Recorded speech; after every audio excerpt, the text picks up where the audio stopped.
Sinabi po ni Secretary Boying Remulla ng Department of Justice na nakikipagtulungan ang kanyang kagawaran sa ICC para protektahan ng mga witnesses sa kasong crimes against humanity ni Pangulong Duterte. Unang tanong po, ito ba'y may basbas ng Pangulo at ito na ba ang posisyon ng bansa na makikipagtulungan na tayo sa ICC? Parang sa ating pagkakadinig ay tutulungan ng DOJ ang mga witnesses para makapag-testify, para mabigyan ng hustisya ang dapat na mabigyan ng hustisya. Hindi directly makikipagtulungan sa ICC. But this is upon the request of the ICC. Still, ang tutulungan po natin ay ang kapwa nating Pilipino na nangangailangan ng tulong para mabigyan sila ng hustisya. At yan din naman po ang sinasabi ng Commission on Human Rights at ating kausap. Ito po ang kanilang mensahe.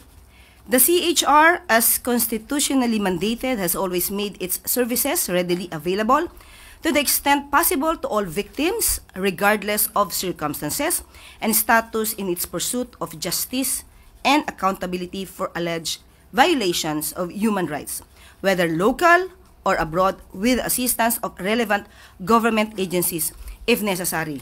At ayon din naman po sa DOJ, kahit sino pang witnesses, kung ito po ay witnesses ng mga biktima, mapa-ICC man po ito o sa ibang mga pagkakataon, tutulungan pa rin po nila. Going back to my original question, may basbas ho ito ng Pangulo? Yun po ay, yun din naman po ang gusto ng Pangulo, mabigyan ng hustisya ang dapat na mabigyan ng hustisya. One final point. Isn't this a departure from the previous statements of the President that we will not cooperate with the ICC in any way, shape, or form? Because at least from how it looks, it's definitely cooperation in a way, shape, or form.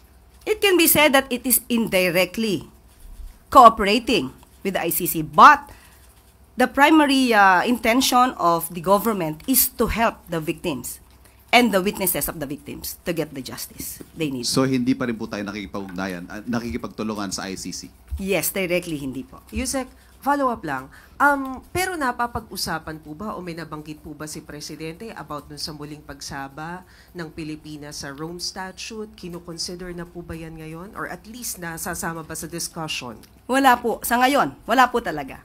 Kapag ka po siguro nakabigyan kami ng pagkakataon ng Pangulo na mabanggit ko to ng mas malaliman, tignan natin kung ano yung kanyang magiging reaction. As of now, it's a foreign policy. Wala pa po talaga. Sabi po ni Attorney Conti, they'd rather be protected by the ICC, referring to the witnesses po rather than the Philippine government.